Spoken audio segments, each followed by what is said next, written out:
Hi, I'm Ryan Szymanski, curator for Battleship New Jersey Museum and Memorial, and today we're at the Galveston Naval Museum at Seawolf Park in Galveston, Texas. This is another one of our trips around the Gulf Coast that we're doing this year. And today we're at the home of USS Stewart, an Edsall-class destroyer escort, and USS Kavala. Something that we notice as we go around the Gulf Coast is the unique mooring systems used by the various ships around here. The Battleship New Jersey, moored pretty far up the protected Delaware River, has some significant mooring lines, and we've got some chains going to concrete blocks in the seabed as part of our 100-year storm plan. However, down here on the Gulf Coast, the 100-year storm happens 4 times a year. Hurricanes are just a fact of life down here. However, the Gulf Coast has a lot of tourism, and the weather is much better year-round than up in Camden, New Jersey, where we tend to close 2 months out of the year for winter. So the Gulf Coast is an excellent place for museum ships. However, those ships are endangered. During major storms, more often than not, ships don't want to be caught in port. They want to go out and sea and go in the opposite direction of the storms. If you are in port, you've got a crew on board handling your lines and taking care of stuff. Museum ships don't have what active ships do, and so the different groups that have put museum ships in around the Gulf Coast have done a lot of different stuff to try and maintain their ships. And so far as I know, none have washed out to sea yet, so that's a good sign. Now obviously, here at Stewart and Kavala, the ships were brought in right here next to Seawolf Park, and then the land was filled in around them, so they are now sitting high and dry. We've talked about that in a couple of other videos. There's some links to some other stuff you can watch on that in the description below. And this means that the ship doesn't need a significant mooring system most of the time, and then when a major storm is coming, they can tie her off in various places and she's not going to go anywhere. There are rare occasions where a storm surge might flood out this whole thing and even give enough water to float these vessels. And that has happened to a number of museum ships that are similarly berthed. In Freedom Park in Omaha, it happened.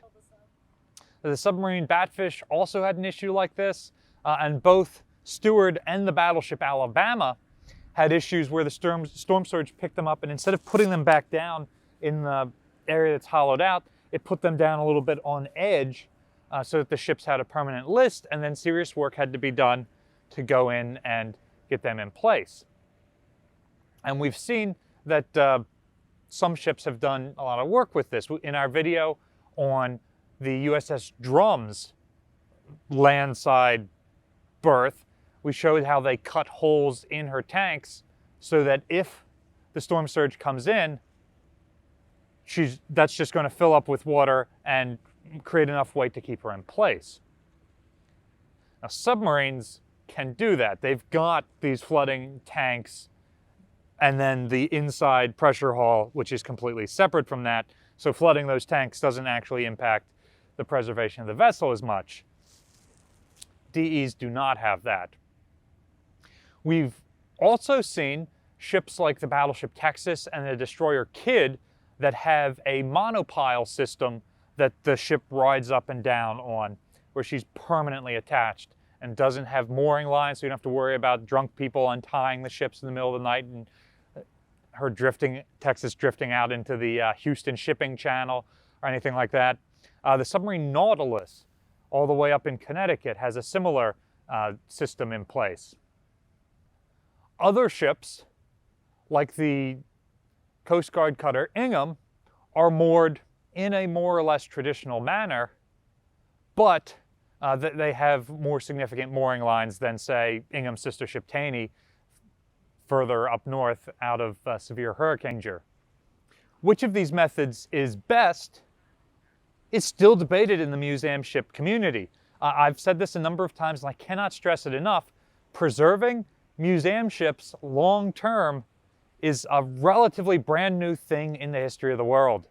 The Battleship Texas is basically the first museum ship that's being operated by a non-state or a non-national government entity as a warship museum and memorial.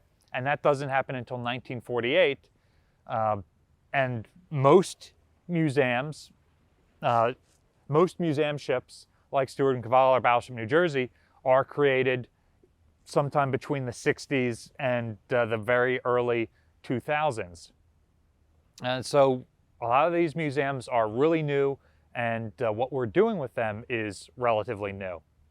So it's still very much debated what is best. Ships like Ingham can be towed out to dry dock. In fact, right now as we film this, Ingham is in dry dock in Tampa Bay, so she can get hull work done. Stewart cannot be towed out to dry dock, but she's not sitting in water. If you need to do work on the hull, you can dig down and access the hull. You don't need to drag her out to dry dock. What's more, with the hull encased like this, that may even extend the life between major yard periods, and it may prevent you from needing to do work on the underside of the hull.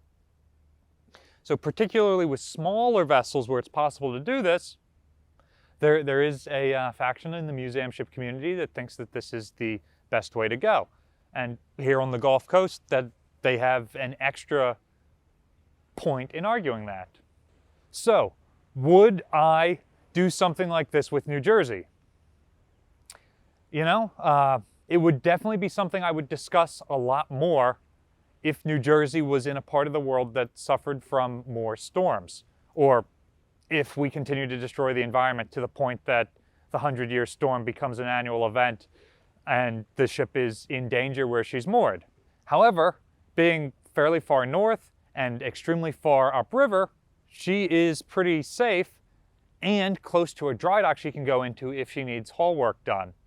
So my personal opinion, given New Jersey's position, is that in Camden, New Jersey, there is no reason to put her in a dry berth like this, and the risks of something like that outweigh any benefits of keeping her from floating away. So what do you think? Let us know in the comments section down below. What are the big storms you get in your areas, and do you think a museum ship near you would need to be in the land like Stewart and Cavallo, or could be kept afloat like Battleship New Jersey? Let us know in the comment section down below. Battleship New Jersey receives operating support from the New Jersey Department of State, and also from a number of other businesses and private individuals like yourselves. You can support USS Stewart and Cavallo by going to the link in the description below. They are beautifully maintaining these vessels, and if you would like to help volunteer or donate, if you're not close to the Galveston area to help volunteer, there's a link in the description for each of those. The guys here at Stewart and Cavallo say that they will feed anyone who comes out and helps them paint.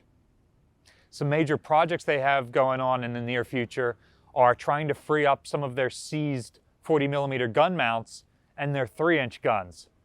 They've seen the cool work going on Battleship Texas, and they're interested in preserving their guns too, and they need some volunteers who can help with that.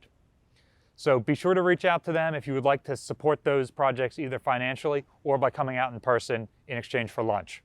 Be sure to tell them who sent you when you reach out. You can support Battleship New Jersey by liking, sharing, and subscribing so more people find out about our channel and what we're doing.